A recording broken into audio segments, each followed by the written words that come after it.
Do not come for me if I don't know anything about any of these books. Because I don't know for you guys, but literary fiction is kind of like a hit or miss genre for me. Sometimes it works. Sometimes I'm like, what are you doing? I want this torture to end.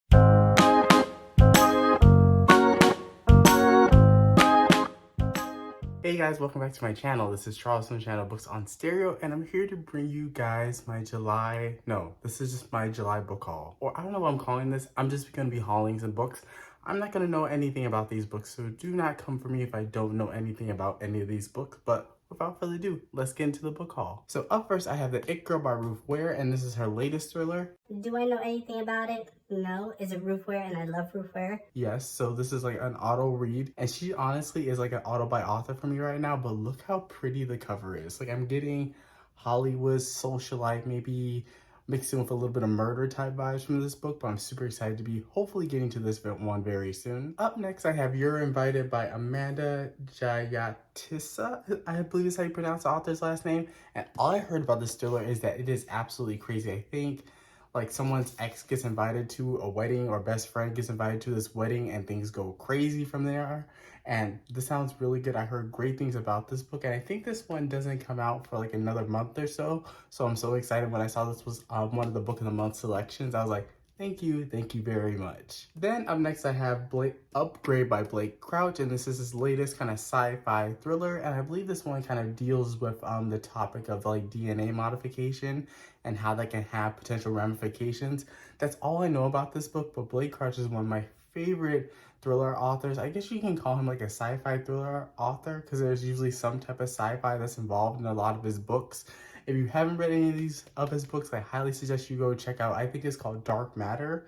That's one of my absolute favorite books by this author. And yeah, I'm super excited to be getting into this one hopefully next month. I'm going to try to get to this one pretty soon as well. Then I have Firstborn by Will Dean. I know nothing about this book. I know it's a thriller. I heard great things about it. And I did hear that if you read a lot within this genre like I have, you may find like some of the twists and turns a little bit predictable, is the best way I can say it. But I don't exactly know the plot of this one. I think this involves like a missing twin or evil twin and that type of scenario. So I have read thrillers like that. I'm fine if it's predictable, but I hope the journey and the reading experience is really good. So I'm a little bit tepid about this one, but I will give it a shot. Then up next, I have The Bodyguard by Catherine Center. And this is an author that I read quite a few books from. I think I read 2 books from this author prior. I think it's How to Save You in a Fire and How to Walk Away, I think are the 2 books that I read by this author. And this author really is like a perfect blend of women's fiction and romance, because there usually is some type of steamy component. The romance is usually pretty prevalent, but it is very much coupled with some very strong like women's fiction vibes, if that makes any sense. So I think like she's one of those authors that really straddles the line between romance and women's fiction. But I'm really interested in this one because this is actually like a reverse type situation for what you would think a bodyguard romance would be. The female is actually the bodyguard and the hero is actually her client. And so I'm so excited to see that dynamic play out, because you usually don't see that in romances. As women's fiction is usually the male that is a bodyguard and he's usually protecting the heroine. So I'm really excited to see how this scenario plays out. Then up next, I have The Sweetest Remedy by Jane Iharu, I believe is how you pronounce this author's last name. This is a contemporary romance featuring African characters. I heard great things about this author. I heard she's like kind of like a little bit kind of borderline women's fiction in some reviews, but I'm excited to give this author a chance. I heard nothing but great things, and yeah, I'm all about for diversifying the type of romances that I read. Then up next, I have The Inheritance of Orquídea Divina by Zoraida Cordova. I actually have an interview with this author on my channel talking all about her Brooklyn Brujas series. So if you want to go check out that interview, I'll link that up above in a card symbol up above my head somewhere. But this is I think this is her adult debut, and this is kind of like your literary fiction, magical realism type book. I think, I forgot what this book was compared to. It was like, if you liked, what is that V.E. Schwab book? The 7 Lives of Addie LaRue. It kind of has very similar vibes to this book, but you add in that more Hispanic Latinx cultural perspective to the story, and I think that's what you get in this book. I heard great things about this book. I bought the audio a long time ago, and I'm just now like hopefully getting to it soon, because now I have the physical copy from my library, and so that kind of puts a little bit more pressure, because I can't hold this book forever. Then I have Damnation Spring by Ash Davidson, and I believe this is like a literary fiction novel as well. I think this book reminds me of, like, I forgot what it's called. It's like the Overstory, which was like a 600-page book that was about nature and ruminations about nature. I'm getting very similar vibes with this book. I know absolutely nothing about this book.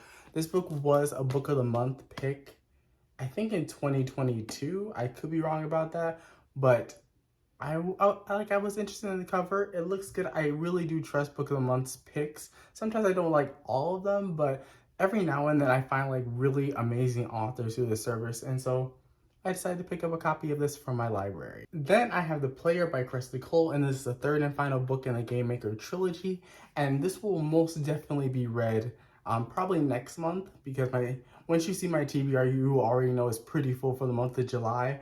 But this one basically follows, I think it all centers around Mafia. This is one of the few non-paranormal titles that Cressley Cole has ever written.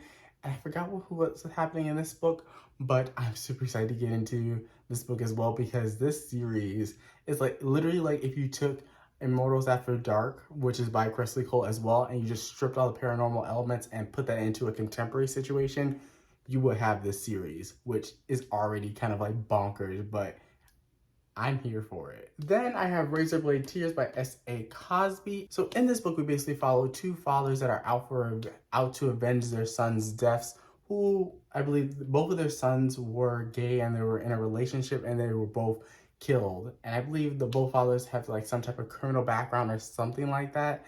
And it's them kind of coming to terms with some of their own failures as fathers with not accepting their sons, and also kind of healing those broken wounds of losing your own child. And that is a really bad synopsis, but I heard this book is brutal, it is riveting, and I'm so excited to be getting into this one, hopefully next month as well. I'm gonna stop saying hopefully next month, because you know how I do. I'll probably just go like, ooh, What is that shiny book over there? read that instead, but this will be due from the library, so this definitely puts a little bit more pressure on me to actually get to it. And then finally, I have Harlem Shuffle by Colson Whitehead, and I heard really great things about this author. I wanted to read his Pulitzer Prize, I think it's a Pulitzer Prize or Man Booker, or some prestigious award, The Nickel Boys, which I think came out like maybe 1 or 2 years ago. And so this is his latest novel, and I'm so excited to be getting into this one. I know absolutely nothing about this book. I know it is literary fiction, so I'm already apprehensive about that. Because I don't know for you guys, but literary fiction is kind of like a hit or miss genre for me. Sometimes it works. Sometimes I'm like, what are you doing? I want this torture to end. You know, that type of vibe. But hopefully this one ends up on the good side of things. So all right, that is all the books I have to show for you guys today. Let me know down in the comment section down below if you have read any of these books, or if you recommend that I prioritize some of these books over others. And thank you guys again so much for watching this video. Make sure to like, comment, and subscribe to this channel for more content. And thank you guys again so much for watching this video, and I'll catch you guys with a brand new video. Peace.